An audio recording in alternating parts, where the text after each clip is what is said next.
Okay, let me share the screen. Oh my goodness.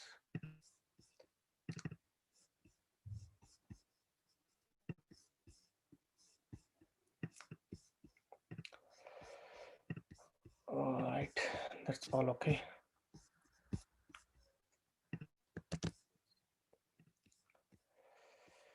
I think you can see the screen now.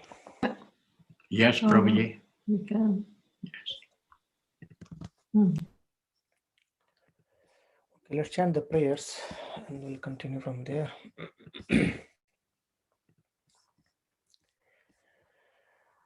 Om Namo Bhagavate Vasudevaya. Om Namo Bhagavate Vasudevaya.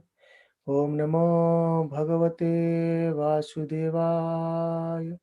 Narayanam Namaskritya Naram Chaiva Narottamam Devim Saraswatim Vyasam Tato Jayamudire Nashtaprayeshu Avadreshu Nityam Bhagavata Sevaya Bhagavate Uttama Sloke Bhaktir Bhavati Naistiki Krishnaya Vasudevaya Devaki Nandanaya Cha Nandagopala Kumaraya Govindaya Namo Namaha Namaha Pankajanaಭಾಯ Namaha Pankajamaline Namaha Pankajanetraya Namaste Pankajangrehe Om Jnanatimirandasya Jnananjana Salakaya Chakshurunmilitam Yena Tasmai Shri Gurve Namaha Shri Chaitanya Manovistam Sthapitam Yena Bhutale Swayam Rupa Kadamahyam Dadati Swapadantikam Namam Vishnu Padaya Krishna Pristhaya Bhutale Srimate Bhaktivedanta Swami Iti Namine Namaste Saraswati Devi Gauravani Pracharine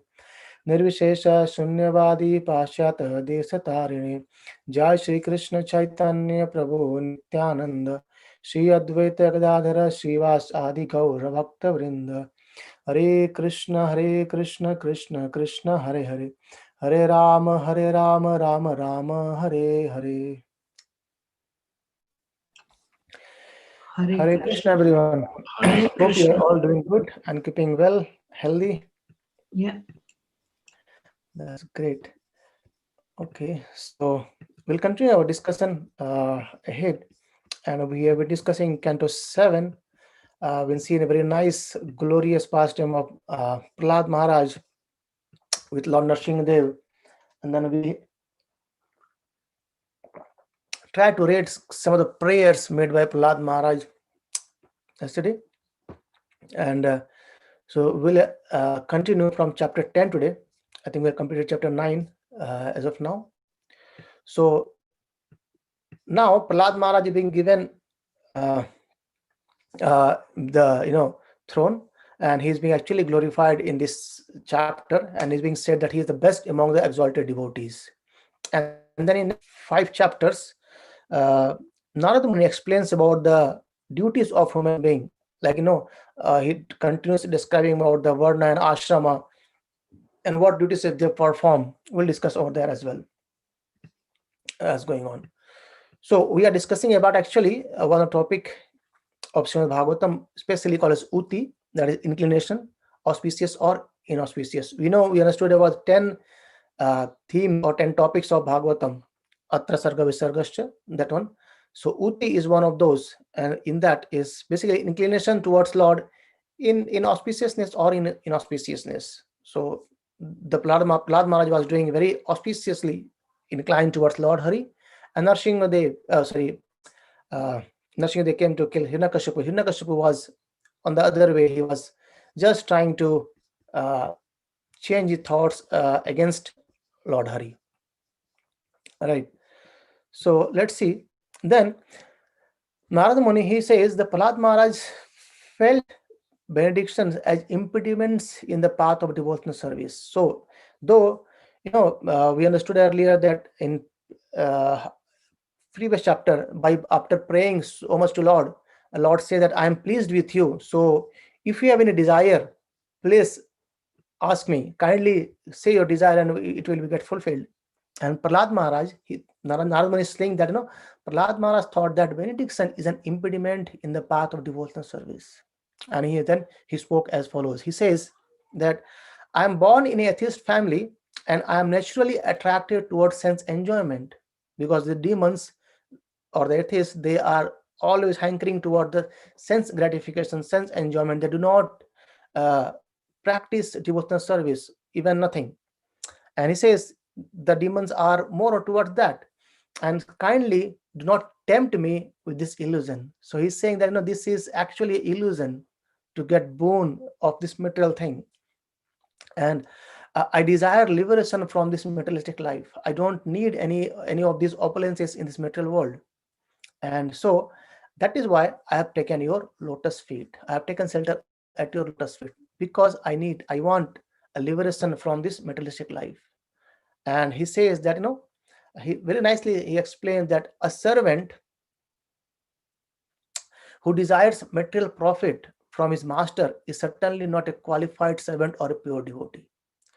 So Prabhupada even many times says that when we ask we do service, or we do some austerity and ask for a boon from a Lord, please fulfill my this desire. That is basically kind of we are doing bargaining with the Lord. Okay, I am doing austerities, so please fulfill my desire. But Lord, service is not for that. And Prahlad Maharaj is saying that anyone who anyone who seek material profit from his master, he is not very qualified servant, or is not a pure devotee. So similarly, even a master who bestows benediction upon his servant because of a desire to maintain a prestigious position, that master is also not a pure master. So both way, right? I was hearing lecture there, being said a teacher or a guru, he may accept a spiritual he may accept a disciple, isn't it? He may accept a wealthy disciple. However, that spiritual master should not be attracted toward the wealth of a person. He should be The spiritual master should actually elevate that person towards spiritual kingdom, rather than being himself attracted toward the wealth of the person. So that's what Plasma is trying to explain here, that uh, even a master, spiritual master, he should not bestow benediction towards his servant in the desire to maintain his prestigious position. Okay, the disciple may say, okay, my guru, he has given me this whole a lot of things for survivals. That is not a good thing as well, right? And he says he is no better than a merchant who wants profit in exchange of service. So service is actually very, very, you know very kind of high word to describe the service. A devotee was explaining that many a time people, or the atheist, or the demonic people thinks, okay, what do you get from doing service? What do you get from doing devotional service? To be very honest, no, he said, the devotee explained, he said that to understand that we are capable of doing devotional service is itself a boon. Are you getting my point? The point is, anyone in this world who is capable, or who is by the blessings of Lord, who are capable of doing devotional service, it's a boon. No other person can do it. Without mercy of Lord, we cannot serve Lord. So there is no point of doing a exchange of service. Okay, I do service for you, so please fulfill my desire. That's not the thing. However, devotees may ask for their spiritual benefit. They may ask, okay, please bestow upon me that how can I be very good in spirituality? How can I be elevate myself for spirituality? So spiritual benefits should be asked, can be asked, but material benefit should not be asked. That's what Prahlad Maharaj is saying. And he says, oh my Lord, I am your unmotivated servant. I do not have desire for your service, and you are my eternal master. And so there is no need of our being anything other than master and servant. You are naturally my master, and I am naturally your servant. So we have no other relationship. So you are my master, I am your servant. I don't need anything from you. And the relationship what I am having with you is actually unmotivated, right? So that is how he's saying. Ahituki, remember in first canto we understood Ahituki apratihata, yajatma suprasiddhiti. So Ahituki, uninterrupted and unmotivated service towards Lord is what the real goal. And then Prahlad Maharaj says that, oh my Lord, best of the giver of benediction, I know you are the best who can give benediction. No one, because what the boon Lord Krishna gives, no one can cut it down. Even the Lord Brahma gave boon to Hiranyakashipu, but he was being killed. Even we see Lord Shiva given boon to uh, Ravana, he was being killed. But when Krishna saved, no one else come to do the other way around, right? So he's saying, uh, if you all want to bestow a desirable benediction onto me, if you really want to do something good for me, or if you want me to ask a boon from you, so then I pray from your lordship that within the core of my heart, uh, there should be no material desires. So please make sure that I do not have any material desire within my heart. So that's a boon he's asking.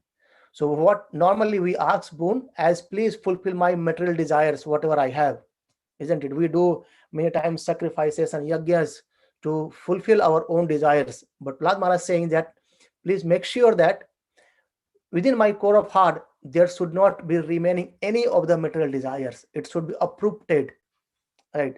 And the Lord said, my dear Prahlad, a devotee like you never desires any kind of material opulences. So the devotees who are actually in love with Krishna, out of love, when they do service with devotion, they are always above of these material opulences. They don't desire for these things. And Lord Nrsimha says the same thing, that no, you like devotees, they never desires any kind of material opulences. Not just in life, not also in the next life. Even in the next life, they always want to become servant of Lord, or servant of Lord, right? So nonetheless, he says, I order you to enjoy the opulences of the demons, because Hiranyakashipu was killed, and he is going to be king going forward. So act as the king, of the demon, and until the end of your duration of the time occupied by Manu. So you rule the kingdom by my order. And we have seen in a very past that when the kings who were devoted to our Lord Hari, they they take responsibility of ruling the kingdom, and when time comes, they take sannyas as well. They renounce everything as well. So that's what being said to Prahlad Maharaj by Lord Nrsimhadev. And he says it doesn't matter that you are in this metal world, or wherever you are. I know you will always hear the instructions and messages given by me, and always be absorbed in the thought of me. So there's a boon given by Narshim, that you will be always continuously hearing about my instructions and messages by me, and also your mind will be fully absorbed in thoughts of mine. And at the end, he says, being fully freed from all this material bondage, you will come back to Godhead. You will return home, right? So, it's when we say is come back to home, that's a very understanding is that when a person do some commit some sins and being caught by cops, they are being put in prison, isn't it? No one wants to be in the prison. Even he know that I have made some offenses or committed some sin, still they want to get out from the prison. In a similar way, this material world is actually a prison of spiritual world. So even in prison, we see the criminals, they are engaged in different services as well. In a similar way, spiritual world is there, and this material world is a prison for that, because we wanted to enjoy ourselves apart from Krishna. So we are put here, okay, go enjoy and get miseries. Even in prison, he get miseries. Even here also, we are getting miseries. But everyone wants to come out from the prison. So we also, as a living entity, we should desire to go out of this material world and go back to the eternal world, right, where there is no miseries. And he says, one who always remembers your activities and my activities also, and who chants the prayers you have offered, becomes free in due course of time from the reaction of mental activities. That is why I wanted we all to read the prayers by Prahlad Maharaj, isn't it? So Lord Nrsimha is saying that anyone who discuss about the pastimes of you and me, and they chant the prayers, they gradually become free from these mental activities or reactions of the mental activities. And he said, Prahlad Maharaj said that I wish that my father be excused from these sinful activities. So Prahlad Maharaj now he actually asking for a boon now. He's saying that no, uh, please relieve my father. So that's another boon. So he's not asking anything for himself. He's saying that my father was a demon, he was always thinking against of you, but I pray to you, please be merciful unto my father and excuse him. And the Lord said, what he said, Narsingadev says that your father has already been purified because Lord had touched him. Even all the demons who are being touched or being killed by Krishna in a Vrindavan Lila, we will see every one of them got liberated because the touch of Krishna, they become purified, right?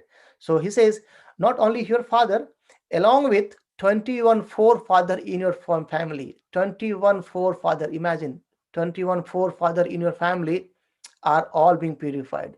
And because you were born in this family, the entire dynasty has been purified. So just imagine a single pure devotee in one family can actually purify his previous forefathers, also his old dynasty. Just imagine the importance or the gravity of being a pure devotee of Lord, isn't it? I like to share one talk here. You must have heard about His Grace Gauranga Prabhu, and he's a nice cook as well. And he was sharing. So there was a he was a brahmachari. So there was a family gathering happened, and he was there, and his family's members, relatives, they came and they said that you don't give up your devotional service. And then he says, because one person in the family becomes devotee, all the other, the family relatives and others, they get purified. So you don't give up your devotional service. So that's how Prahlad Maharaj is teaching us that anyone, even Lord is teaching us that anyone in the family becomes a devotee. What to speak of that person? Just imagine 21 forefathers in the family and the whole dynasty being purified, right? So that is the power of being pure devotees. And then those who follow your examples will naturally become my pure devotee as well. And you are the best example of my devotees, and others should follow your footsteps. So we need to follow the footsteps. We don't need to imitate, but we need to follow the footsteps of acharyas, the great devotees, and that. Then Narada Muni continued. He says that thus the Supreme Personality of Godhead ordered Prahlad Maharaj to perform the ritualistic ceremony of his father. And he's actually narrating this story to Yudhishthira Maharaj. He says, "Oh, King Yudhishthira, he was then enthroned in the kingdom of Hiranyakashipu, as directed by the Brahmanas." And then Lord also said to Brahma that do not give such kind of benediction to anyone again.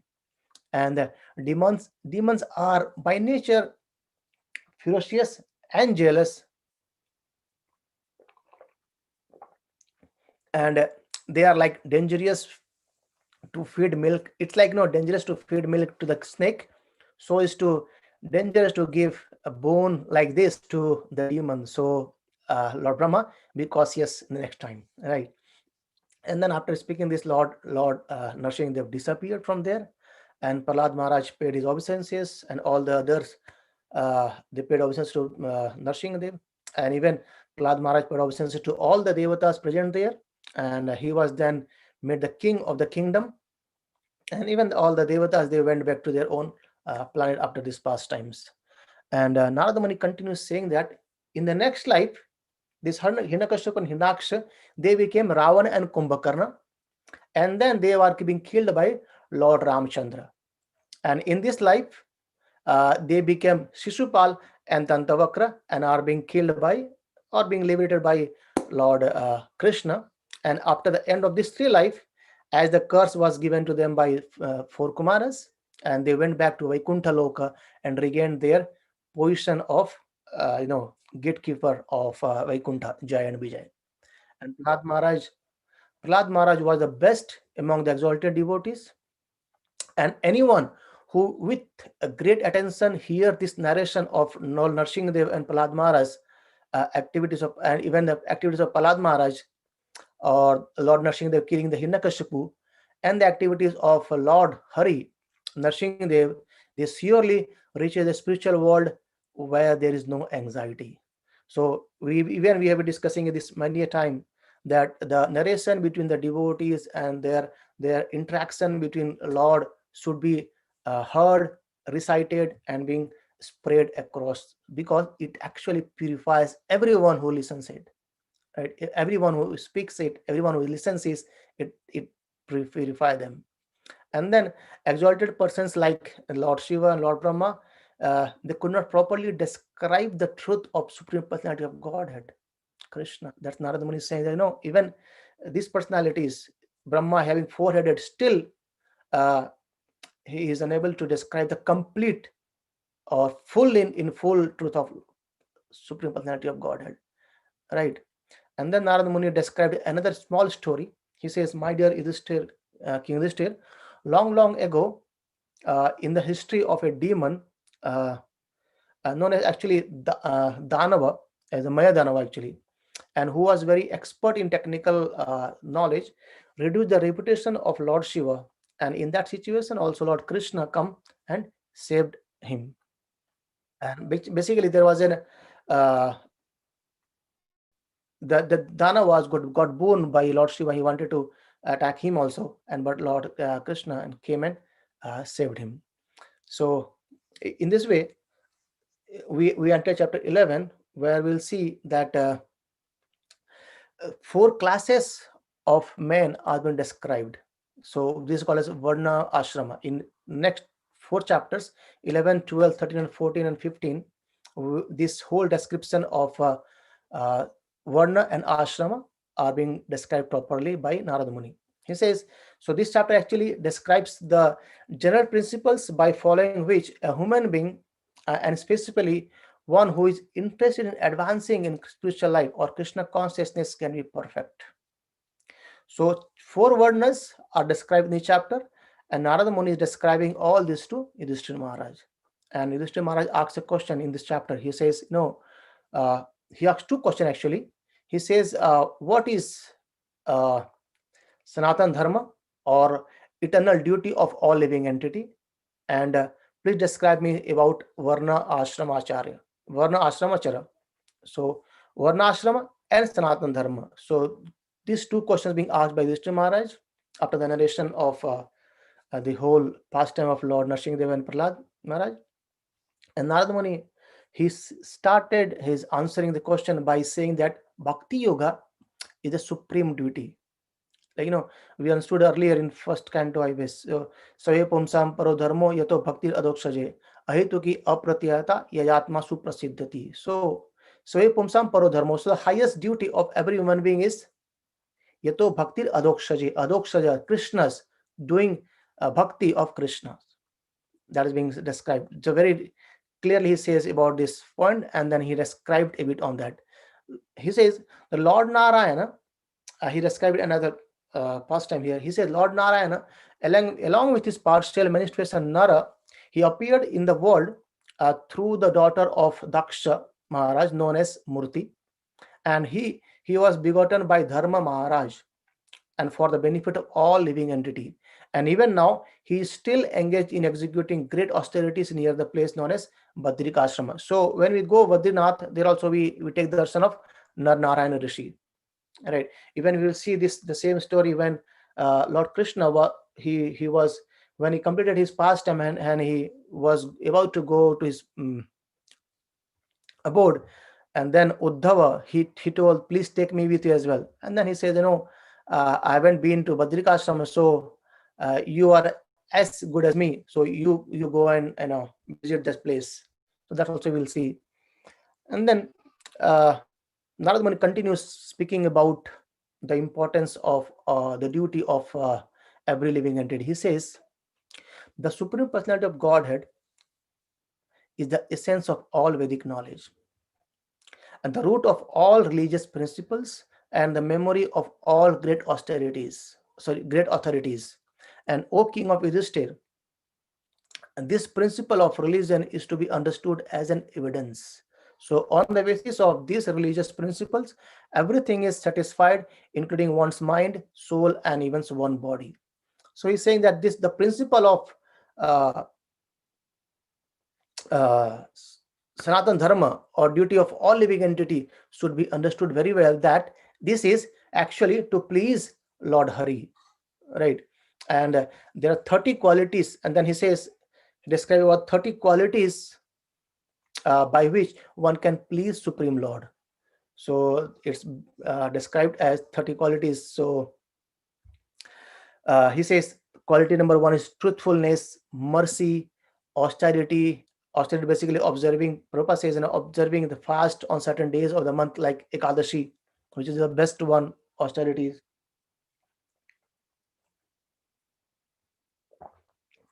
Bathing twice a day, tolerance, discrimination between right and wrong, controlling the mind, control of the senses, non-violence, celibacy, charity, reading of the scriptures, simplicity, satisfaction, rendering service to sanitary persons, gradually taking leave of unnecessary engagement, observing the futility of the unnecessary activities of human society, remaining silent and grave and avoiding unnecessary talk, considering whether one is the body or the soul, distributing food equally to all the living entities, both man as well as animals, and seeing every soul, especially in the human form, as a part of the Supreme Lord.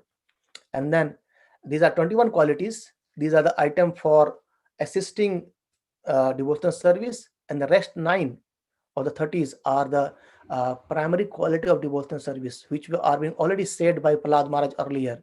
It says, hearing about the activities of an instruction given by Supreme Personality of Godhead. And Prabhupada says, no, hearing discussion of Srimad Bhagavad Gita and Srimad Bhagavatam. And because Krishna, who is the shelter of the all saintly persons, and then chanting about the activities and instructions, always remembering these activities and instructions, trying to render service, performing worship, offering obeisances, being a servant, becoming a friend, and surrendering one's whole self. Uh, o King Yudhishthir, these 30 qualities must be acquired in the human form of life. Simply by acquiring this qualification, one can satisfy the Supreme Personality of Godhead. So 30 qualities, 21 are the assist for the rest 9. Because even in Bhagavad Gita, Krishna explained that when we need to elevate ourselves toward devotional service or towards the spiritual kingdom or towards spirituality, we need to be cultivate some purityness, isn't it? We need to be pure. We need to take bath regularly, and no, we need to be very humble. We have to not to be envious. We have to be tolerant, and these are the things gradually comes up, right? So that is are the things, and the important 9 were like Shravanam, Kirtanam, Vishnu Shravanam. So hearing and chanting, remembering Krishna, worshipping Krishna, and offering obeisance to Krishna, becoming servant. These are the answers given to Yudhishthira Maharaj by Narad Muni as the answer of first question. That is, what is the duty of every living entity? And he elaborates actually going forward.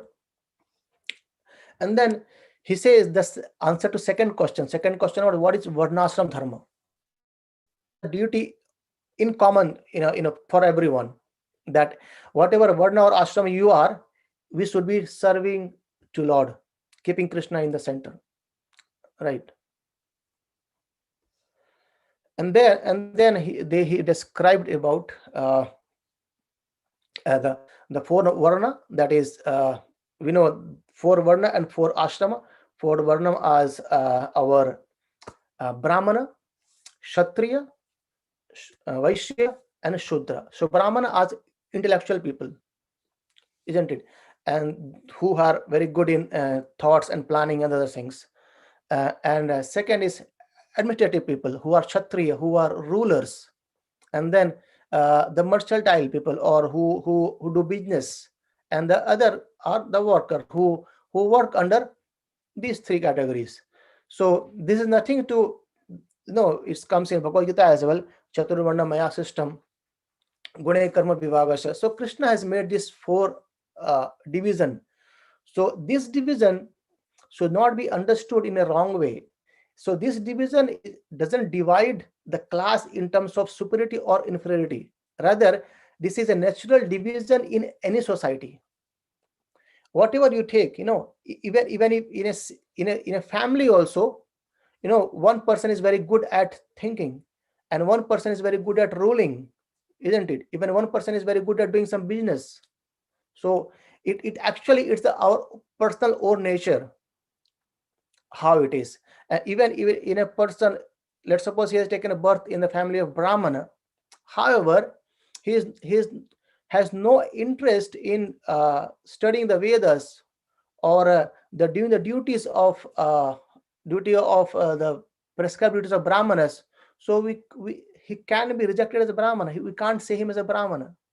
And even a person who is born in a very low class family, but he is very much qualified to, or very much eager towards learning the Vedas and following the scriptures very properly, so he can be respected as Brahmana. So normally people understand this in a wrong way, says, okay, we are dividing our community in this four, but actually it's a natural division in any society, right? Even if you say, I'll give an example. Let's suppose even in an office, we see our some colleagues, they grow higher, and they take part of, maybe someone's go very good at sales, and they go towards selling things. uh, Initially 10, let's suppose for example, initially 10 people, they joined a company as a, entry level, as a programmer, let's suppose.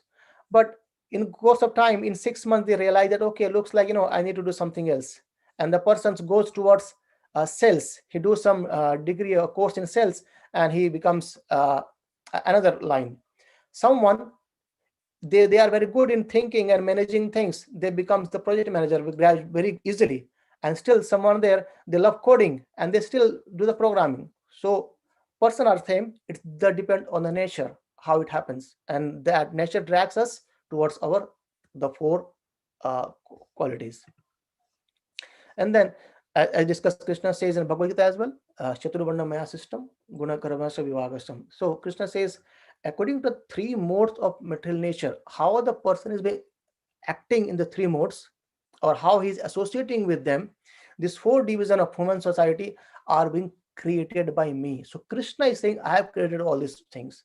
And although I am the creator of the system, you should know that I am not yet the non-doer. I'm not the non-doer.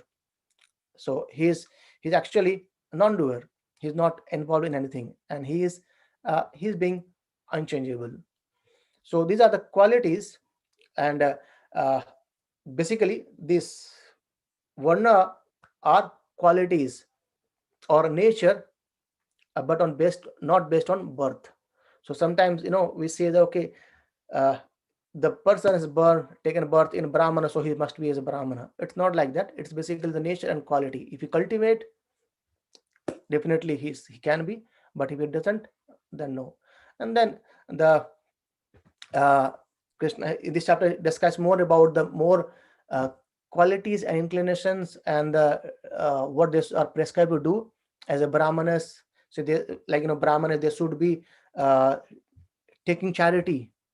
Even they can give charity, and their main duty is to spread the spiritual knowledge, and their main duty is to study the Vedas and give it to the all common people. And the same way for Kshatriyas. So Kshatriyas, they should not be accepting any charity, isn't it? It's on their own. And they should be very strong, they should be challenging, they should be able to take the battle.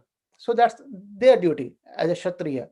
And the mercantile class, they are involved in trading and businesses things. And the fourth one, the Shudras, they are engaged in serving the higher three. And then he says that In case of emergency, the lower persons can accept the duties of higher, with some exceptions are there. So if it's required, if an emergency, though anyone can take the higher charges on that. And Srila Prabhupada says that no, in need of emergency, the right now in this whole world, the emergency is that spiritual knowledge. No one is giving proper spiritual knowledge. That's what Prabhupada says. It was a need in the emergency. So in ISKCON, we train everyone to become a qualified Brahmanas, by which they can study this the science of Lord, science of God, very, very properly, and propagate the message towards the whole world. Right. So that is how Prabhupada says that there's a need in emergency for everyone to take up Krishna consciousness and become a very good and qualified Brahmanas as well. And then the symptoms of all these four varnas are given as a Brahmana. So Brahmana should control the mind, control the senses, austerities, penances, cleanliness, satisfaction, forgiveness, simplicity, knowledge, mercy, truthfulness, and very important, they completely surrender to the Supreme Personality of Godhead. So that's a quality of Brahmana. And then he says about Kshatriya. Kshatriyas to be very influential in battle. They should be unconquerable. They should be patient. They should be challenging. They should be charitable. They should be able to give charity to the Brahmanas and to even the people in the kingdom who need it. And they should control the bodily necessity and to be forgiving, to be attached to the Brahmanical nature, and to be always joyful and truthful. So these are the symptoms for Kshatriyas.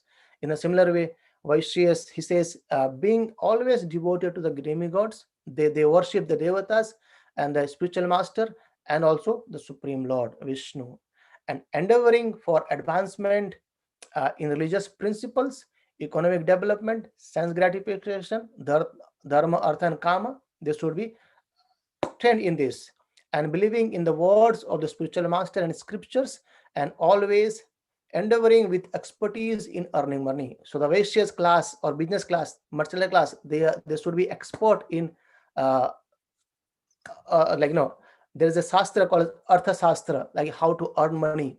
So they should be engaged in this. And in a similar way, the Sudras, the fourth class, he says they should be offering obeisances to the higher three classes, Brahmanas, Kshatriyas, and Vaishyas, and they should be very clean, very truthful, and they should be very, free from duplicity of work. Whatever they are serving to the Lord, to the master, they should be doing with very, very truthfulness, and they should not have a mentality of stealing, and they should always speak truth, and they protect the cows and Brahmanas as well. And after that, there is a duty of chaste wife is given.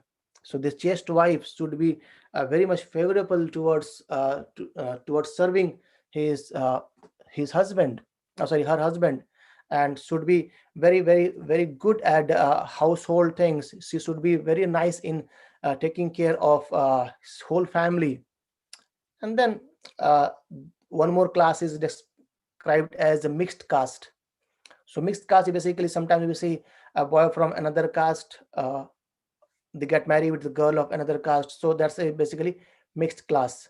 And even in that, some are says as bona fide and some are as not bona fide. Like a higher caste woman marrying to a lower caste man. This is kind of is a are not much recommended.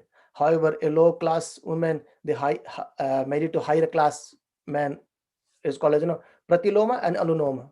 So this being described more in detail. And then at the end, Narad Muni concludes saying that if one shows the symptoms of being a Brahmana, Kshatriya, Vaishya, or Shudra as described above, even if he has appeared in a different class, he should be accepted according to those symptoms of classification. So the meaning is that, as we discussed, in fact, even in a family of Brahmana, he has taken a birth in Brahmana, but the qualities are not matching as a Brahmana, then his class becomes Sudra by default. And even if someone in the low class However, his qualities, his nature is attracted towards as a Brahmana, so he can be said as Brahmana as well. So the same goes for Kshatriya and Vaishyas, right? So that is how we conclude chapter number 11. So we discussed two chapters, 10 and 11, and we'll continue the rest, three chapters or 3 to 4 chapters. Hopefully by tomorrow we'll be able to complete this Canto 7. So any questions? And these are actually very, very important for us, because basically in chapter 13, in chapter 13 it's being more described towards the duties of household life, or as more instructions for us, as we are all in a household state, right? Prabhuji, Hare Krishna. Hare Just Krishna. one question, like with this caste system and this class system, is it still required? I mean, in this day and age of, do we still believe in Brahmanas and Shudras and Vaishyas and Kshatriyas? As you said, even in the Vedas or even in Bhagavad Gita, it's written that, yeah, these are like caste and class systems, but not necessarily it should be contained within the same class and caste. But how do we come out of this? I mean, is there anything in the Vedas or anywhere where a guy who is, say, a Shudra can be sort of formally inducted as a Kshatriya or a Brahmin or something like that? Is there something like that? Actually, Prabhupada writes in the purport here that, depending on type, place, and circumstances, the things get changed. And even though if we say we do not believe this system, but still the systems are there.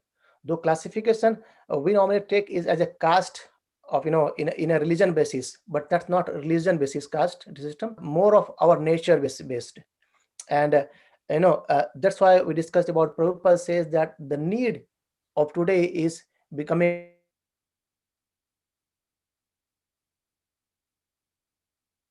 Hello.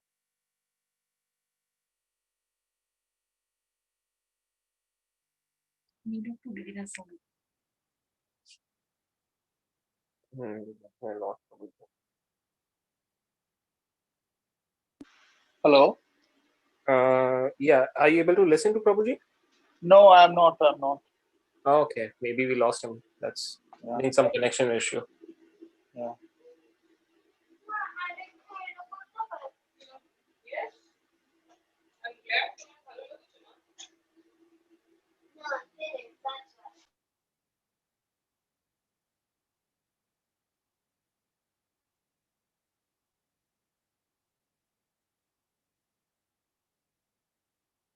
That's fine. I think you can take it tomorrow. Yeah, I think he has left. So, yeah. Anyway, Hare Krishna, everyone. Hare Krishna, everyone. Hare Krishna. Hare Krishna, everyone. See you tomorrow night. See ya. See you Bye-bye. tomorrow. Bye.